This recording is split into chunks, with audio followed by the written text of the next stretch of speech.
KYEYO updates manya biki ebifa ku KYEYO ne Hadijja Kigozi. KYEYO updates being your #1 information channel ekutusaako amawulire gonna ag'omuna Uganda. Ali ku KYEYO wonna woli genda ku YouTube channel yange subscribing Hadijja Kigozi ojja kubeera ofuna bulungi amawulire gange gonna. Ogende ne ku Facebook yo liking page yange Hadijja Kigozi ojja kubeera ofuna bulungi amawulire gange gonna.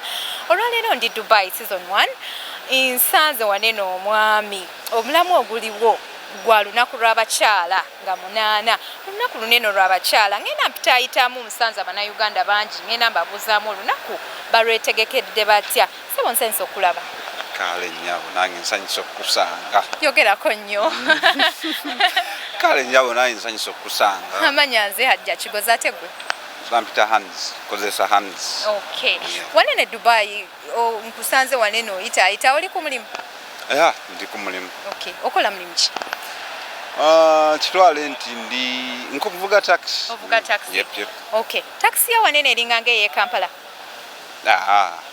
ene yanjawulo nnyo okay bana manyi nti no namwe muyimirira ne muyita abantu mujje tugende wano na wali ebyewamwe bibeera bitya ebyewaffe Kampala haso mama ogenda ewebityo naye wano you just sit one wants to use it najja n'atuula n'omutwala gy'aba alaze tekiri nti ojja muyita ebintu ebyammwe ng'ate byalongooka kati omulamu oguliwo olwaleero twogera ku lunaku Lwabakyala olina omukyala okay ali Kampala oba obeera naye wano ali Kampala kikola otya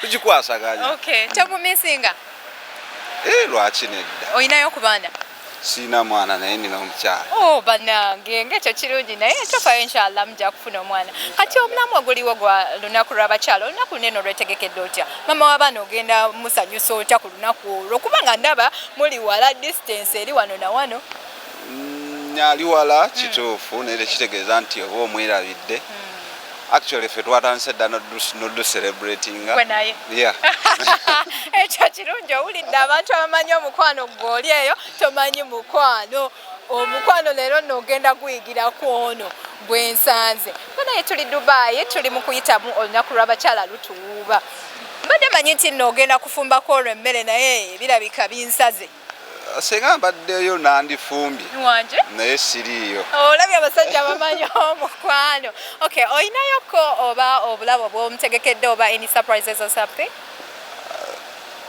ekirabo yakifunye dda okay omwezi gwaweddeko kitegeeza omwezi gwaweddeko oba wamusotizidda okay I see bannange byebyo nno byebiri n'abantu olunaku bo balwetegekedde nsale gwali eyo goga mu lunaku Lwabakyala biki n'ate tuli ku kirala kwe wena ali eyo nkujjukiza nti nno eno KYEYO updates program yange genda ku Facebook yo logging in liking Facebook page yange Hadijja Kigozi ojja kubeera ofuna updates zange bulungi nnyo ogende ne ku YouTube yo o subscribing Hadijja Kigozi as simple as that ojja kubeera ofuna updates zange thank you so much thank you oli ku KYEYO updates ne Hadijja Kigozi omuweereza omanya biki ebifa ku KYEYO mu program yange genda ku YouTube yo subscribing Hadijja Kigozi ojja kubeera ofuna bulungi updates zange ogende ne ku Facebook yo liking page yange Hadijja Kigozi nawe updates zange ojja beera zifuna bulungi olwaleero tuli Dubai season 1 nsanze Uganda waneno ku street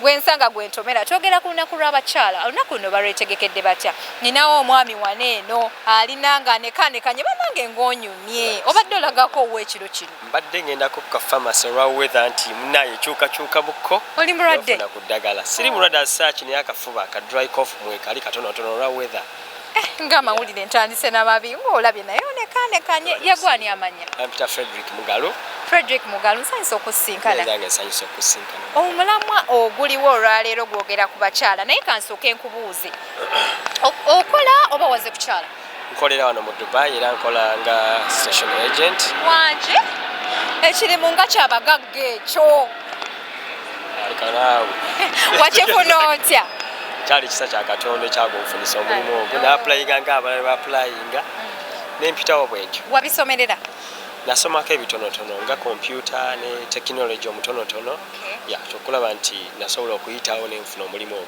Ekyo kirungi. Olwaleero omulamu oguliwo tutambulidde ku mulamwa gw'abakyala olunaku lwa Saturday nga 8 Women's Day. Abakyala bano eno oyinza bbawaayo kagamba kyolina omukyala? Mukyala simuyina as Uganda naye wano ninawo omukyala tutandika butandisa relationship. Okay, I wish you success. All the best. So far how is she? Awula sijja kwogera. Kyokka bannange, okay, okyali ku KYEYO updates. Sooka tubuulire olunaku olwo ogenda kumufumbira maama w'abaana oba kigenda kubeera kitya? Nja kumufumbira. Okay, ogenda mutwalako out? Definitely. Muyina enteekateeka dinners what? Dinner era ndooza ayinza okubeera wano ku Venom. Yeah. Venom Club? Yeah. Okay. N'ebirala ebigenderwako n'okupafa okulaba abayimbi engeri gye bayimbamu olunaku olw'abakyala. Nawulidde nti Cindy agenda kujja, which is very good. Spice Dana? Is it? Yeah, Spice Dana, yeah. Okay. Agenda kujja wano, so kijja kubeera nga kituwa essuubi okulaba nga tufuna that entertainment. Avudde all the way from Uganda, zo tulabako naffe netufuna essanyu. Obalabye abantu we beetegekedde olunaku lw'abakyala gwenno oli eyo ozinze engalo olunaku lw'abakyala tolumanyi oba n'okubeerayo lubeerayo. Abantu bali eno bali mu kwetegeka olunaku olw'abakyala ddwo lwaffe abakyala. Kati nno munnange oli ku KYEYO updates ne Hadijja Kigozi. Manya biki ebifa ku KYEYO, manya abantu bwe bali batya, manya embeera gye balimu. Sanze omwami wuuno akugambye akola omulimu omulungi, manya abantu bwe bali batya. Olinayo ku baana? Nina abaana 2. Mama waabwe ali ludda wa? Wanje? Mama waabwe ali ludda wa? Gyali e Uganda mweyawukana, girlfriend wote bimu upsetting. Twafunamu obutakkaanya. Okay. Bibaawo ebyabulamu. Nenga abaana gye bali. Okay. Mami wa gyali? Yes. Mama wange omulungi. Oyinza kumuwa ka message kinga mami? Kyenyinza omugamba nti ambeereddewo akaseera akawanvu. Temwagala nnyo. Nnyo nga bw'okiwulira. So mwagala nnyo simanyi na kumanya. So era muwa obubaka nga mugamba nti nze mutabani we. She's my life. Kulaba nga yalina n'abaana bange yabayina yabalabirira wesiina wentadde yateekawo. So abakyala they are really heroes. Banaye ka message ako mukewuliriddeko abakyala. Nze okugambye buli muntu ayogera ku mukyala mpulira nga nze nambuguumirira. N'omuwana mu mpaano n'omwana gyali mu kuwanamu abakyala. Banaye abasajja mutuwaaneko. Banaye nkujjukiza nti oli ku KYEYO updates. Manya biki ebifa ku KYEYO ne Hadijja Kigozi. Genda ku YouTube channel yange subscribinga ojja kubeera ofuna updates zange bulungi nnyo. Webale nnyo, webalire ddala okubeera ku KYEYO updates. Beerako.